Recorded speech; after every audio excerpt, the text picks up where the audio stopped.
The road to recovery is unlike any other journey you'll ever undertake.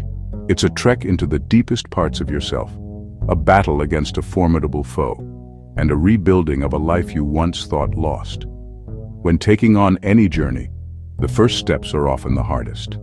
And when you're trying to fight an addiction to alcohol or drugs, the first 90 days of sobriety are usually the most challenging.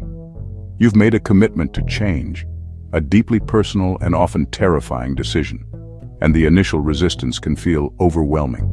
The cravings, the old routines, the emotional raw data of a life lived under the influence, it all comes rushing back, demanding to be acknowledged. I know this feeling well. Yes, I have been there fighting for my life too. I remember those early days, the constant internal tug of war, the feeling that every cell in my body was screaming for the very thing that was destroying me. It was in those moments of desperation, clinging to a sliver of hope, that I found the 12 steps. They weren't a magic cure, but a map, a detailed, often brutal, yet ultimately liberating guide to navigate the wilderness of addiction and reclaim my spirit. And this map came with a crucial instruction: always remember every step. I like to say it gets easier, and in many ways it does. The acute pain, the physical withdrawal, the constant obsessive thoughts, they do begin to recede. But the truth is, you are the person you become through this process, and that requires consistent effort. You are the architect of your own transformation, building something new, brick by challenging brick. The 12 steps aren't just a program. They are a profound paradigm shift, a way of living that cultivates honesty, humility, and spiritual growth. They teach you that always alcohol and drugs are your enemies, relentless and cunning, and they must be perpetually guarded against. Let me walk you through what I've learned about remembering every step of this journey.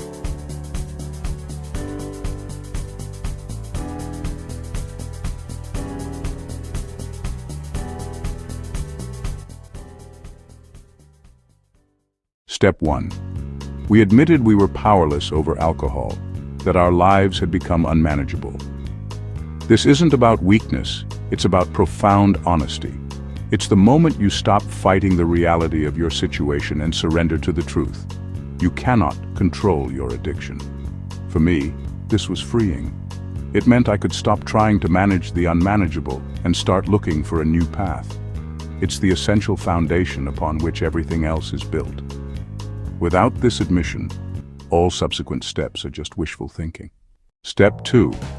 Came to believe that a power greater than ourselves could restore us to sanity. This step offers hope, a beacon in the darkness. It's not necessarily about religion, but about opening your mind to the possibility that you don't have to do it alone. For many, like me, addiction had stripped away all hope. This step gently encouraged me to consider that there was something, anything, beyond my own limited will, that could help. It's the first glint of light. Step 3. Made a decision to turn our will and our lives over to the care of God as we understood Him. This is where you put your belief into action. It's a conscious decision to relinquish the desperate need for control that often fuels addiction. It's terrifying, but also incredibly liberating. It's saying, I've tried it my way and it hasn't worked. I'm willing to try another way. Step 4. Made a searching and fearless moral inventory of ourselves. Oh, this one was tough. This is where you truly look at yourself, warts and all. Every resentment, every fear, every past wrong. It's a deep dive into your character, shining a light on the shadows you've tried to avoid. Painful? Absolutely. Necessary? Without a doubt. It's impossible to clean a house without knowing what needs to be cleaned. Step 5. Admitted to God, to ourselves, and to another human being the exact nature of our wrongs. Taking step 4 was personal, but step 5 is where you break the silence and isolation. Sharing your inventory with another person, a sponsor, a trusted friend, is an act of incredible vulnerability and courage. It peels back the layers of shame and guilt, allowing light and acceptance to enter. This was a turning point for me, realizing I wasn't alone in my struggles and that I could be loved and accepted despite my past. Step 6. We're entirely ready to have God remove all these defects of character. Having identified your character defects, this step is about cultivating a willingness to let them go. It's not about perfection. but about an honest readiness to change. It's about accepting that you can't just wish them away. You need help to remove them. Step 7. Humbly asked him to remove our shortcomings. This is a prayer for transformation, a humble request for assistance in becoming the person you aspire to be. It's an act of faith, trusting that you don't have to carry the burden of your past flaws forever. Step 8. Made a list of all persons we had harmed and became willing to make amends to them all. This step shifts the focus outwards. Addiction isolates and harms not just the individual, but also those around them. This is about acknowledging the collateral damage and preparing to take responsibility. Step 9. Made direct amends to such people wherever possible, except when to do so would injure them or others. The rubber meets the road here. Making amends is about setting things right, not perfectly, but genuinely. It takes courage, humility, and often incredible self-control. There will be times when you stumble, when your words aren't perfect, or when the other person isn't receptive. If you fall, remember to get up. The fight is not over. Making amends is an ongoing process of demonstrating your new way of life, not just saying you're sorry. Step 10. Continued to take personal inventory, and when we were wrong, promptly admitted it. Recovery isn't a one-and-done event. This step is about integrating self-awareness into daily life. It's a commitment to ongoing introspection, to catching mistakes early, and to quickly making amends for new wrongs. It keeps you humble and honest.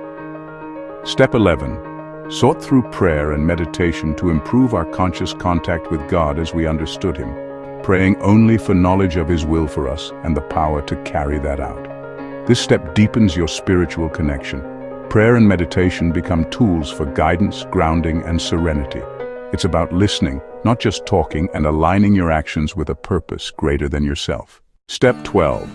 Having had a spiritual awakening as the result of these steps, we tried to carry this message to alcoholics and to practice these principles in all our affairs.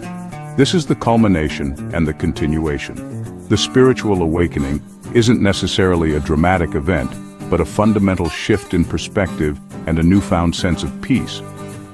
Carrying the message to others, helping newcomers, and living by these principles is how you solidify your own recovery. It's where the cycle of healing truly becomes complete and self-sustaining. This is why soon it will be years. Support and milestones are important. Sharing your journey strengthens not only others but also yourself. Every single one of these steps is vital. You cannot skip one and expect the structure to hold. They build on each other, creating a foundation of strength, clarity, and purpose. It's not just about stopping drinking or using. It's about learning to live without the need for those substances, about embracing a new identity, and about finding joy and fulfillment in sobriety.